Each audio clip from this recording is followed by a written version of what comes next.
Bapak Ibu yang terkasih dalam Tuhan, saya akan membawa kita untuk merenungkan bagian ini dengan tema pohon tarbantin kebenaran, yaitu kita menerawang kehadiran Allah dan responsibility kita sebagai manusia di hadapannya. Beberapa waktu ini kita diarahkan fokus kita kepada sesuatu yang luar biasa terjadi di negara kita ini. Ada sebuah peristiwa yang luar biasa ketika kebenaran itu dihancur leburkan, direkayasa sedemikian sampai kita sendiri bingung dengan berita yang ada di media massa pada saat ini. Ya, kita semua sudah tahu apa yang diceritakan itu. Ya, bahkan sampai dengan yang saat ini berita terakhir ada 900 miliar di bunkernya Verdi Sambo, ya, dan sebagainya, macam-macam berita. Dan luar biasanya adalah apa? YouTuber yang biasa menguasai media sosial tenggelam hanya karena berita ini. Dan berita ini dipanggil nama-nama yang tidak asing bagi kita. Ada nama Joshua, itu adalah Allah yang menyelamatkan artinya. Ya, kemudian ada nama Eliezer itu adalah God's help, artinya Tuhan yang menolong. Nama-nama itu keluar di media massa dan sering diucapkan. Tetapi ada sebuah ketidakbenaran yang terjadi di lingkungan kita, dalam kondisi kita pada saat ini. Dan itu yang tidak benar itu harus disingkapkan menjadi sebuah kebenaran. Karena saya akan membawa kita untuk melihat bahwa kita ini adalah pohon tarbantin kebenaran. Ya, orang-orang yang bermain sandiwara pun juga orang Kristen. Karena Verdi Sambo mungkin waktu dia belum jadi seperti itu, dia terlihat fotonya beberapa waktu di sebuah gereja. Ya, jadi ini peran orang-orang Kristen yang kelihatan ada di atas tetapi melakukan ketidakbenaran. Pengalaman ini pernah terjadi di kitab suci ketika Daud melakukan ketidakbenaran yang sama, ketika dia merekayasa semua hal yang ada di sampingnya karena dia mengingini seorang wanita, yaitu Batsheba. Dia mulai menata, merekayasa tempat kejadian dan sebagainya seperti yang kita lihat pada saat ini. Tetapi Daud dihukum Tuhan dan akhirnya dia bertobat luar biasa. Anaknya dengan Batsheba adalah Salomo yang menjadi raja, meneruskan tahta daripada Daud ketika dia bertobat. Ya, dan kita melihat pada Mazmur 51 bagaimana pertobatannya yang luar biasa. Ya, saudara, kalau kita melihat pembacaan kita, ya mungkin saya khotbah terakhir di gereja mungkin sekitar 10 tahun yang lalu. Saya masih ingat sampai dengan sekarang saya membawa Yesaya pasal 40. Ya, hiburkanlah. Ya, saya masih ingat sampai sekarang, dan sekarang pada Yesaya pasal 61. Dan kalau kita melihat Yesaya ini, kita harus melihat Yesaya ini hidup kurang lebih sekitar tahun 700 sebelum Masehi. Ya, ketika dia melihat kebobrokan daripada kerajaan utara, kerajaan Israel, dan dia berteriak dari pasal yang pertama sampai pasal 39, Yesaya ini bertobat, kalau tidak Tuhan akan menghancurkan. Dia tidak sampai di situ saja, tapi kemudian pasal-pasal yang selanjutnya, pasal 40 sampai dengan 66, itu bicara tentang pengharapan di balik pertobatan akan umat Israel. Itu 700 sebelum Masehi. Nanti mendekati 100 tahun kemudian, dia sudah bicara juga tentang, hei Yerusalem, kalau engkau tidak hati-hati dan engkau melakukan yang jahat di mata Tuhan, engkau akan dihukum yang sama. Setelah Asyur menghancurkan Israel utara, 100 tahun kemudian Babel yang berkuasa menghancurkan akan Israel selatan, Yerusalem. dan nubuat itu terpenuhi, mereka dihancurkan. Dan kemudian ada kitab-kitab yang dikumpulkan, dan kitab Yesaya yang kita baca ini adalah pasca ketika Yesaya melihat setelah kembali umat dari pembuangan di Babel. Lalu Yesaya katakan, ya, dia menyatakan di dalam ayat yang kita sudah baca seperti di atas. Saya mengajak kita untuk melihat pasal 61 ini sampai ayat 3. Karena kalau kita baca ayat yang selanjutnya gampang dimengerti, ya, ketika dia mengaruniakan dia membangun reruntuhan, membangun kembali Yerusalem dan sebagainya, bangsa-bangsa mendapat berkat dan sebagainya, itu gampang kita mengerti. Tetapi ayat 1 sampai dengan 3 yang akan membawa kita merenungkan akan firman ini. Saya sebenarnya punya satu harapan, satu tujuan, itu supaya kita mengerti. Sampai seperti cerita tentang ada seorang yang disuruh melukiskan sebuah kejadian. Ini pelukis yang luar biasa dan dia dibilang, kamu bagus sekali punya talenta melukis. Coba lukiskanlah seorang ibu yang sedang menyusui anaknya dan mereka hidup dalam kelaparan. Wah, itu pekerjaan yang luar biasa. Bagaimana harus menggambar raut-raut wajah daripada ibu ini, dan bagaimana melihat bayi yang mungkin kurus sambil dipeluk seperti ini, kemudian dia harus menggambarkan seperti itu. Lalu pelukis ini mencoba menggambarkan, dia menggambarkan dengan hati-hati sekali bagaimana seorang ibu yang begitu miskinnya sambil merawat bayinya yang juga mungkin kelaparan pada saat itu. Ketika dia melukis dengan hatinya yang luar biasa dan gambar itu mulai kelihatan, orang pada datang mendekat mau lihat seperti apa gambaran seorang ibu yang sedang menyusui anaknya dan kemudian anak itu dalam kondisi mereka kelaparan. Tetapi sebelum gambar itu selesai, apa yang terjadi? Pelukis ini lalu membuang kanvasnya. Dia buang, dia lempar kanvasnya. Dan kemudian dia berkata, daripada saya melukis orang yang hidupnya sangat miskin dan kelaparan, mending saya pergi mencari orang yang kelaparan untuk saya beri makan. Orang kaget semua dan orang tersadar, oh ya, ada sesuatu yang terjadi dalam si pelukis ini, sehingga apa? Dia merubah akan pola pikirnya dan dia menjadi seorang hamba Tuhan. Dialah adalah Pastor Tucker yang melayani di Afrika ketika dia melayani orang miskin di Afrika, memberi makan mereka. Ya, saya ingin membawa kita untuk sampai berpikir seperti Pastor Tucker ini ketika kita membaca ayat yang pertama, merenungkannya sampai dengan ayatnya yang ketiga. Mari coba kita lihat pembacaan kita baik-baik tentang apa yang Tuhan sampaikan di sini. Ayat pertama, Yesaya 61. Roh Tuhan Allah ada padaku, oleh karena Tuhan telah mengurapi aku. Ia telah mengutus aku untuk menyampaikan kabar baik. Ya, saya mengajak kita untuk membuka di Lukas pasal 4. Coba kita lihat Alkitab kita sedikit. Dan kita coba membuka di Lukas pasal 4. Ayat yang ke-18 sampai dengan 19. Dan ini perkataan yang sama yang diambil daripada kitab Yesaya. Ketika gulungan kitab Yesaya itu ada di tangan Tuhan Yesus. Dan dia sedang membacakan, dia dibukakan dan terlihatlah Yesaya pasal 61 ayat 1 sampai dengan 3 ini. Dikatakan yang sama. Dan Yesus berkata, Roh Tuhan ada padaku. Oleh sebab ia telah mengurapi aku untuk menyampaikan kabar baik kepada orang-orang miskin.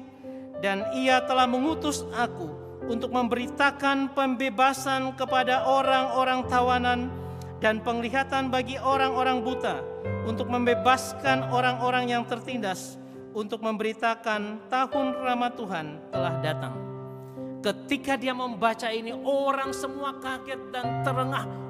Luar biasa, dia membaca dengan hatinya yang luar biasa. Wajahnya dan sebagainya mungkin bersinar luar biasa. Tapi orang bisa melempari dia dengan batu hanya karena dia ngomong pada ayat yang ke-22. Ayat ke-21. Dia katakan gini, lalu ia mulai mengajar mereka, katanya, pada hari ini genaplah nas ini sewaktu kamu mendengarnya. Ketika mendengar itu semua orang terpengarah dan bilang, wih luar biasa, dia berani menyatakan bahwa hari ini sudah digenapi 2000 tahun yang lalu kata-kata itu. Karena Tuhan mau katakan ada roh Tuhan di dalam hidupku. Karena di dalam pekerjaannya hanya roh Tuhan yang bekerja di dalam dirinya. Tuhan juga mau menyatakan dia telah mengurapi aku. Pengurapan bagi orang Israel itu tidak sembarangan. Karena apa? Pengurapan itu tanda penyertaan Tuhan yang luar biasa. Allah Yud He Vav He. Ya, orang biasa menyebut Yahweh, tapi saya kalau menyebut Yehova. Ya. Kenapa? Karena ada hal yang luar biasa dia mengurapi. Saudara, kalau kita melihat akan Musa, dia dapat pengurapan nabi. Luar biasa ketika Musa mendapat pengurapan nabi. Kalau kita lihat akan Harun, dia mendapat pengurapan imam. Menjadi imam besar bagi bangsa Israel, luar biasa. Dua orang ini begitu dihargai oleh orang-orang Israel. Tetapi ada satu yang luar biasa lagi, yaitu Daud ketika dia mendapat pengurapan raja. Tetapi semua ini dijadikan satu dan disebut the anointing one. Hanya satu-satu yang mendapat pengurapan tiga ini. Yaitu apa? Ketika dia menyatakan roh Tuhan ada padaku dan ia telah mengurapi aku. Karena Yesus mendapat pengurapan nabi, imam, dan raja. Tiga-tiganya sekaligus ada pada dia. Sehingga kalau teman-teman kita polemikus Islam kalau bertanya, Yesus hanya seorang nabi. Saya bilang, oh no, dia juga bukan hanya nabi. Dia adalah imam dan dia juga raja. Bahkan dia Tuhan sendiri. Dia bukan hanya nabi atau dapat pengurapan nabi saja. Mendapat pengurapan semuanya. Dan dia katakan nama Kristus, Yesus Kristus. Yesus itu dari Yesus, artinya apa? Yud He Vav He, Yehova menyelamatkan. Tapi ketika dikatakan Kristus atau Kristo, Mesias, itu artinya apa? Yang diurapi dengan tiga urapan itu. Itu luar biasa. Dan dia katakan aku yang itu, aku ada di sini. Yang mengurapi, yang diurapi itu ada di sini. Dan dia katakan ayat selanjutnya bahwa ia telah mengutus aku. Berarti dia menjadi utusan Tuhan. Ya. Jadi saya mau katakan bahwa ketika kita baca hal ini, kita akan melihat bahwa Tuhan itu luar biasa dan hadir di dalam kehidupan kita. Makanya saya beri judul dari apa yang saya kirim, impartasi kehadiran Allah. Kalau Allah itu hadir sendiri di dalam dunia, tidak mungkin dunia yang rusak ini tidak berubah, luar biasa. Karena dunia itu akan berubah. Dan yang luar biasa dia katakan berubah itu adalah seperti ini. Saya terjemahkan itu dari King James Version, dikatakan ada 5 hal yang Tuhan luar biasa lakukan bagi kita. Dia katakan apa? Pertama, to preach the gospel to the poor. Dia katakan memberitakan, menyampaikan kabar baik bagi orang miskin. Itu hal yang pertama dikerjakan oleh Tuhan. Dia datang kepada kita bagi orang yang miskin. Dia sampaikan, dia proklamasikan kabar baik. Evangelion itu artinya kabar sukacita. Karena dia sendiri yang menjadi kabar sukacita itu dalam kehidupan kita. Dan orang miskin yang ada di sini dari kata ptokos, yang artinya orang yang miskin secara ekonomi. Bahkan orang yang miskin itu apa? Sampai dia harus makan saja dia tunggu pertolongan Tuhan. Orang yang begitu miskinnya sampai dia makan saja dia mohon pertolongan Tuhan. Dia mengemis kepada Tuhan atau karena dia mengemis kepada sesamanya karena dia saking miskinnya. Orang yang seperti itulah yang Tuhan katakan, ini kabar baik. Karena kabar buruknya adalah apa? Adalah ketika manusia berdosa dan bumi ini dikutuk, tanah itu dikutuk, dan dia bilang dari onak duri ini engkau akan mengais makananmu. Karena apa? Engkau akan miskin di bumi ini. Tetapi Tuhan berkata, aku menyampaikan kabar baik bagi orang-orang miskin. Orang miskin juga bukan hanya sekedar orang miskin dalam pengertian seperti ekonomi seperti itu. Tapi orang yang tak berdaya, orang yang ditindas, orang yang miskin secara power. Orang yang tidak bisa berbuat apa-apa. Dan itu ada pada orang seperti Joshua. Barada Joshua. Kenapa demikian? Dia tidak punya power. Dia tidak bisa berbuat apa-apa, ditembak mati seperti itu. Ya, bahkan keluarganya adalah keluarga yang tidak bisa membayar pengacara, dan pengacara bilang, "Tidak usah dibayar, saya membela." Orang seperti itu, orang yang ditindas, itu yang dibela Tuhan. Dan kalau Tuhan sudah hadir dan membela orang yang seperti demikian, tidak ada satupun yang bisa menghalangi. Direkayasa seperti apapun, tidak akan bisa. Orang yang miskin ini juga artinya miskin pengetahuan. Dan bukankah kita ini orang bodoh di hadapan Tuhan? Kita tidak mengerti akan kehendak Tuhan, tidak bisa apa-apa. Dan Tuhan sampaikan kabar baik. Aku datang untuk memberikan kabar baik kepada engkau, orang-orang miskin. Yang kedua, dia katakan to heal the broken heart. Ya, untuk menyembuhkan yang sakit hati. Tuhan datang bukan hanya sekedar datang saja, tapi dia memberikan kesembuhan dari sakit hati. Artinya apa? Tuhan mau menyatakan kepada kita bukan hanya sakit secara fisik, tetapi Tuhan bilang sakit secara kejiwaan, sakit hati, hati yang dalam, hati yang terluka. Tuhan bilang, aku datang untuk memulihkan batinmu. Luar biasa apa yang Tuhan kerjakan. Dan dikatakan kata broken heart, artinya apa? Dari kata suntribo yang artinya hati yang hancur berkeping-keping, sampai hilang kekuatan dan sampai tak berdaya lagi. Ini hati yang luar biasa menderita, dan itu sering terjadi dalam kehidupan kita. Ketika kita melihat situasi dan suasana yang mungkin menghimpit akan kehidupan kita. Saya mau katakan kepada kita bahwa semua kutuk daripada dosa Tuhan itu patahkan. Karena dia memberikan pengobatan bagi hati yang demikian. Bukankah di dalam Matius dikatakan, marilah kamu yang letih lesu dan berbeban berat, aku memberi kelegaan kepadamu. Bukankah itu yang Tuhan tawarkan ketika Tuhan menyampaikan berita sukacita. Dan Tuhan bilang dia menyembuhkan hati yang broken heart, yang patah seperti ini. Itu yang kedua yang luar biasa Tuhan lakukan.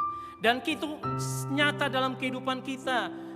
Saya disembuhkan Tuhan dari luka fisik, ya, bukan luka, sakit fisik.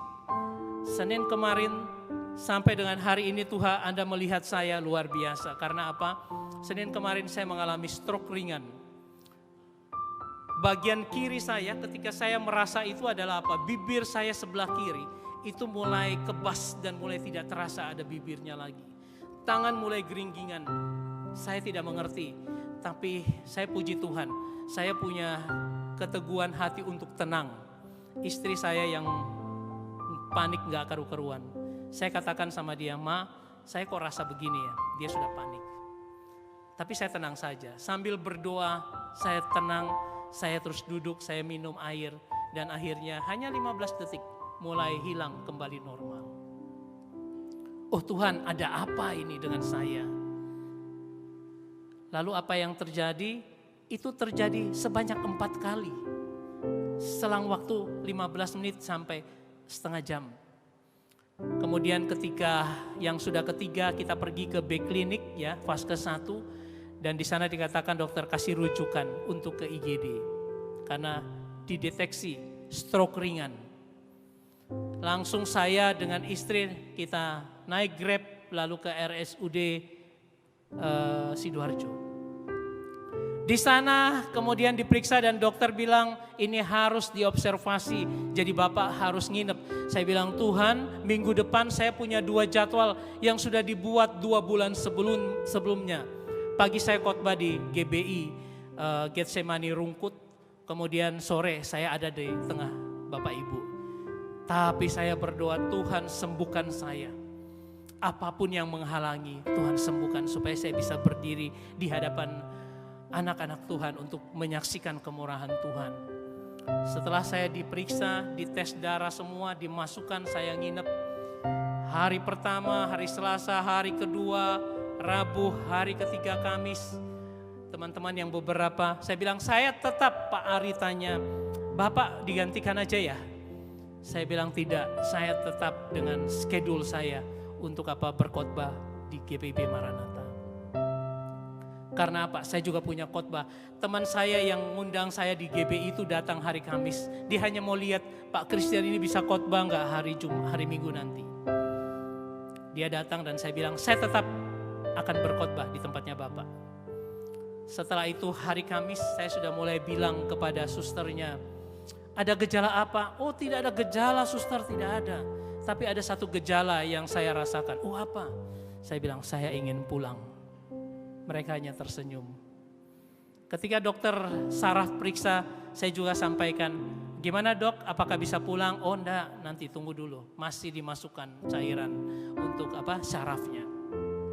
Sampai dengan hari Jumat, saya bilang sama istri saya, dia sudah bilang, sudah kontak Pak Ari, kontak temannya untuk bilang saya tidak bisa berkhotbah. Saya bilang enggak, saya masih harus bisa berkhotbah keluar daripada gereja, daripada rumah sakit. Dan hari Jumat, ketika saya bilang, dok saya pulang ya, semua dites sudah beres kok, saya sudah tidak sakit lagi, pulih lagi. Oh boleh, silakan. Dan akhirnya Jumat pulang, saya istirahat, sampai dengan Sabtu pagi, saya juga masih membuat live streaming untuk doa pagi. Dan puji Tuhan, pagi tadi saya berkhotbah di GBI dan sore hari ini saya di sini. Itu karena apa? Tuhan yang menyembuhkan. Sakit secara fisik Tuhan juga sembuhkan. Apalagi sakit hati, Tuhan akan meredakan sakit hatimu dan membawa engkau, kita semua di dalam kemurahannya yang luar biasa. Yang ketiga dikatakan untuk menyampaikan pembebasan bagi para tahanan. Kata pemberitaan keruso itu artinya apa? Saya beritakan kepada semua orang, seluruh dunia tahu bahwa akan ada pembebasan bagi para tahanan. Nah kata apesis artinya bebas dari perbudakan, dapat pengampunan, graceful daripada Tuhan. Dan itu yang Tuhan lakukan untuk dosa kita. Dia menanggung itu di kayu salib. Dia membebaskan kita dari status orang berdosa, menjadikan kita anak Allah yang luar biasa. Itu hal yang ajaib yang Tuhan lakukan. Status kita dipulihkan ketika kehancuran status kita. Sejak di Eden, Tuhan sekarang menghancurkan kembali semua status itu, dirubah kembali. Dan status itu dipulihkan secara utuh. Hanya perlu kita menyerahkan diri kita datang kepada Tuhan. Kata tahanan ya yang diadakan di sini adalah tahanan itu pesakitan. Ya, orang yang dibelenggu, orang yang terhukum. Jadi secara manusia kita dihukum Tuhan karena kita berdosa di hadapannya. Nah, kata ini artinya apa? Ketika kita dibebaskan, artinya apa? Kita sudah dilepaskan daripada hukuman itu. Kita tetap akan mati, tetapi hidup kita, hidup kekal itu menanti kita. Karena apa? Kita sudah dibebaskan dari tahanan akan dosa. Dosa tidak menjadi kekuatan yang membelenggu kita. Tetapi Tuhan menyelesaikan masalah itu. Dan yang keempat dikatakan tentang penglihatan bagi orang buta. Ya, kalau dikatakan dalam King James dikatakan recovering of sight of the blind. Dia meng-recovering kita, membuat untuk supaya apa? Penglihatan kita dibukakan. Kenapa saya melakukan PA yang ada? Karena apa? Saya sedang membuat kita untuk penglihatan kita. Belajar untuk mengerti firman Tuhan. Supaya apa? Penglihatan kita dibukakan. Kalau Tuhan tidak membukakan firman-Nya pada saat ini kepada kita, kita akan pulang dan bilang, saya tidak mengerti apapun. Tapi kalau Tuhan bilang, aku janji, aku akan membuat penglihatanmu. Aku akan membuka penglihatanmu. Dan engkau akan mengerti. Karena engkau sebenarnya orang buta yang harus dibukakan penglihatanmu. Supaya engkau mengerti akan firman. Kalau kita baca di dalam Injil, dikatakan bahwa mereka mendengarkan perumpamaan. Tetapi Tuhan bilang mereka tidak mengerti. Karena apa? Tuhan belum buka pemahaman itu kepada mereka. Tapi kepada setiap anak Tuhan yang sungguh-sungguh datang kepada Tuhan. Tuhan katakan apa? Untuk membukakan mata untuk orang buta bisa melihat. Itu artinya firman itu masuk dalam hidup kita supaya kita bisa mengerti. Tiap hari pagi-pagi saya mengirimkan untuk PAS, program Alkitab setahun, pembacaan Alkitab setahun. Supaya apa? Kita baca dan Tuhan bukakan, kita menerima berkatnya masuk terus dalam hidup kita. Membangun manusia batiniah kita untuk kuat. Dan itu yang Tuhan inginkan bagi kita, menguatkan kita terus mengerti akan firman. Dan yang kelima dikatakan untuk membuat pembebasan bagi orang yang tertindas. Dia katakan di dalam bahasa Inggris dikatakan to set, ya, to set at liberty them that are bruised. To set, untuk apa? Setting, untuk men-setting hidupmu. Ya, untuk membuat supaya engkau orang-orang yang selalu dalam kehidupan kita mengalami pergumulan hidup terus. Engkau terluka dengan pergumulan hidup itu dan tertindas di dalamnya. Tuhan bilang, jangan khawatir, aku setting hidupmu. Bayangkan kata setting, ya, sampai Tuhan bilang aku setting, aku melaksanakan sesuatu dengan tujuan khusus. Dan bagi kita anak-anak Tuhan, Tuhan sudah setting untuk tujuan yang khusus. Supaya apa? Kita hari demi hari, setiap hari dibebaskan. Kita bergumul dengan seluruh pergumulan hidup kita. Tapi apakah Tuhan tidak membebaskan kita daripadanya? Kadang saya dengan istri katakan ada pergumulan yang luar biasa.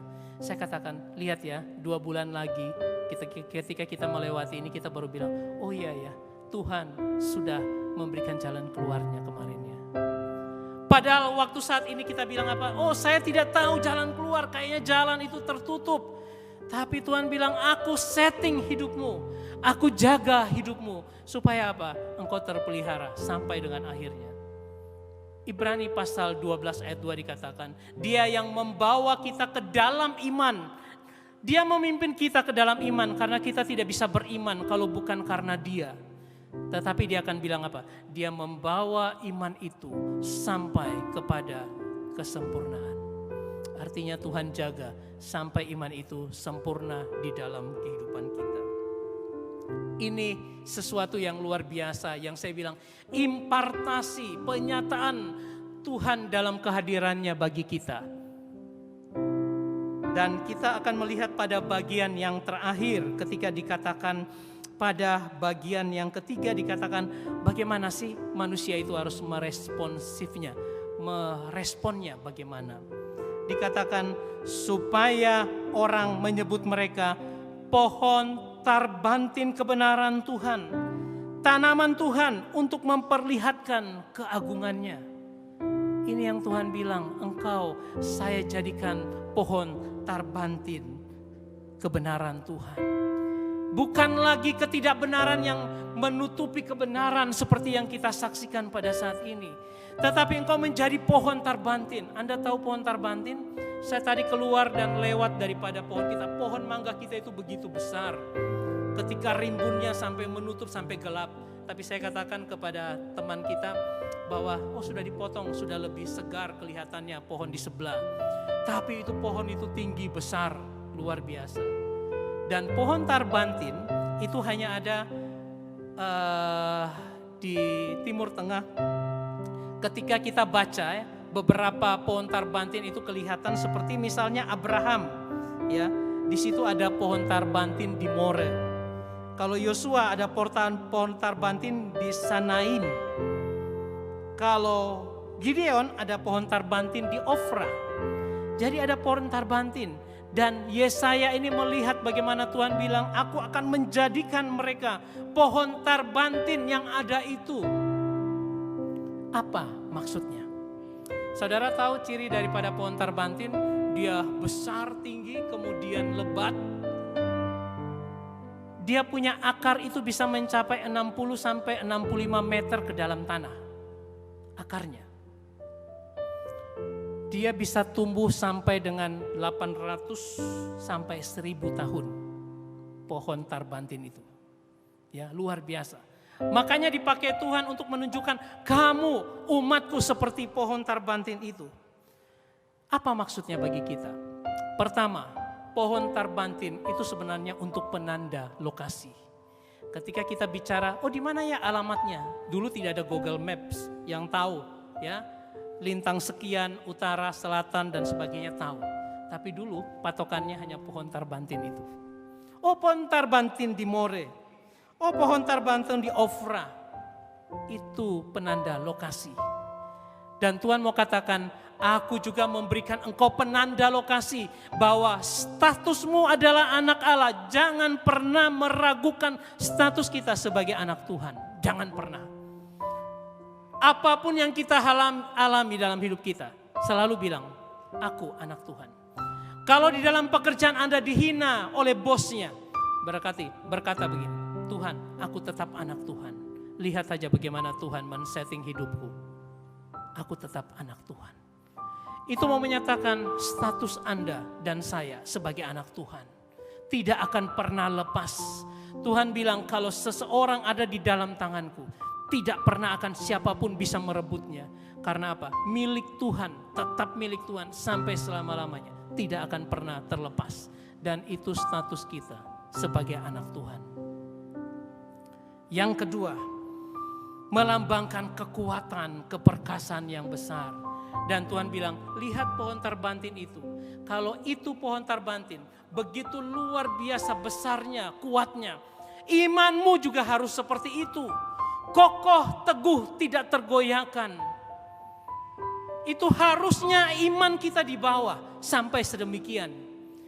Karena Tuhan itu luar biasa. Saya membuat video tentang bagaimana Tuhan memelihara akan hidup kita.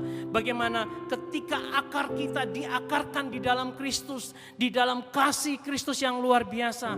Kita menyerap sari makanannya. Kita bertumbuh ke atas di dalam Kristus. Kemudian kita dikuatkan lagi oleh Kristus. Sampai hidup kita ini penuh dengan syukur. Karena luar biasa Tuhan memimpin kita. Dan Tuhan bilang, engkau harus sama dengan pohon tarbantin. Pohon yang melambangkan iman yang teguh dan kuat. Jadi sekarang kalau iman Anda masih belum teguh, belajar. Karena Tuhan sudah membuka pikiran kita. Belajar dari mana saja. Mau dari YouTube, mau dari apapun. Baca firman Tuhan setiap hari.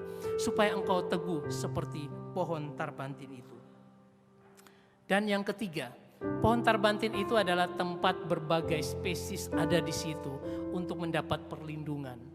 Ada burung-burung, ada mungkin binatang-binatang yang lain yang hidup di pohon tarbantin itu. Hidup dalam suasana yang harmonis.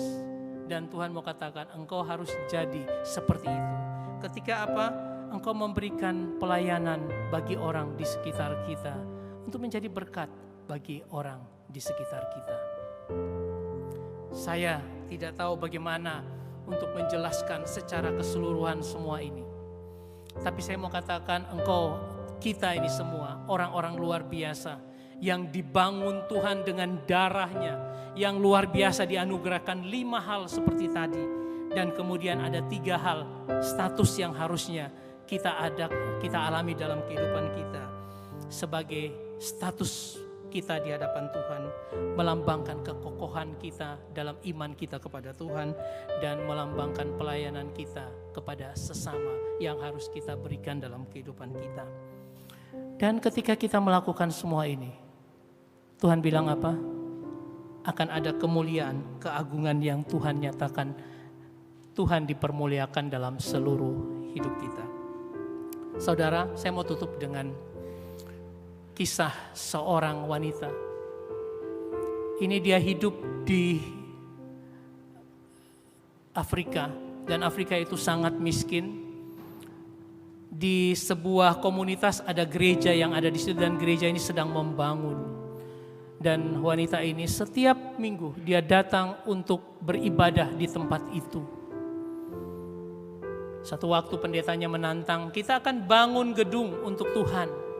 Siapa yang mau memberikan apa yang biasa dia berikan, berikanlah kepada Tuhan. Minggu depan saya tunggu. Wanita ini bingung apa yang bisa saya berikan, makan aja saya sangat susah. Apa yang saya bisa berikan? Tetapi dia bilang, Tuhan tolong saya supaya saya bisa memberikan yang terbaik untuk Engkau. Dan Tuhan bilang dalam hidupnya, kamu gumuli 1 minggu ke depan, kau akan memberikan yang terbaik. Setelah itu 1 minggu ibadah lagi, kumpulkan persembahan. Lalu wanita ini bawa uang yang cukup banyak, ya, bawa dan dipersembahkan kepada pendetanya. Pendeta ini lihat sampai gede-gede, ini wanita ini paling miskin, saya paling tahu. Tapi kok dia bisa bawa uang yang begitu banyak, dipersembahkan untuk bangun gereja Tuhan, bangun pelayanan di tempat itu. Pendetanya tanya, kamu dapat uang dari mana? Lalu wanita itu bilang apa? Saya diberikan hikmat Tuhan. Caranya gimana? Saya pergi ke tuan tanah di depan sana, saya ngomong sama dia, tuan tanah, saya mau memberikan hidup saya untuk bekerja di tempat Bapak 3 tahun, 5 tahun, sekian tahun. Tapi saya minta pembayarannya di muka karena saya mau sumbang untuk gereja. Oh, tuan tanah ini bilang boleh, karena untuk gereja dia kasih uang itu. Dan uang itu dibawa dan diletakkan di kaki Tuhan, diletakkan di depan pendeta itu.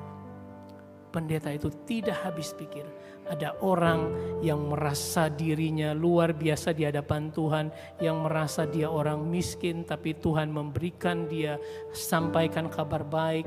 Orang yang buta dipulihkan penglihatannya, orang yang berdosa dan kemudian dihapus hukumannya, dan orang yang luar biasa Tuhan karya dalam hidupnya. Orang seperti itulah yang memberikan hidupnya hanya untuk Tuhan. Dan Anda, kita semua adalah pohon tarbantin Tuhan. Dan Tuhan ingin supaya apa? Berikan yang terbaik, berikan dirimu untuk orang lain, berikan dirimu untuk Tuhan, memberikan persembahan yang luar biasa. Saya memberikan hidup saya juga untuk Tuhan. Jadi jangan dikira ketika saya tidak menulis kebersediaan saya untuk menjadi presbiter di tempat ini, karena minggu depan atau bulan Oktober saya sudah menjadi jemaat yang biasa lagi dan tidak menjadi presbiter. Bukan karena saya menghindari, tetapi saya punya penyataan Tuhan yang luar biasa. Untuk menyatakan apa? Engkau akan dibawa Tuhan untuk melayani lebih lagi. Karena saya akan diteguhkan untuk tahun depan sebagai pendeta dan tidak mungkin di GPIB. Dan akan ada, sehingga saya mundur dulu. Supaya apa? Penyataan Tuhan lebih luar biasa lagi dalam hidup saya. Saya menyerahkan itu untuk Tuhan. Dan saya diperintahkan Tuhan, kalau saya masuk gereja, saya dikatakan Tuhan, kau berdoa bagi.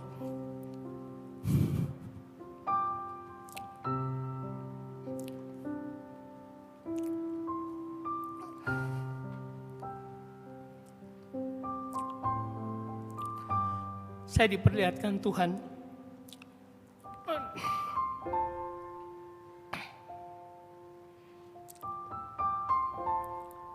kalau nanti engkau jadi jemaat biasa, kau akan duduk di bagian belakang.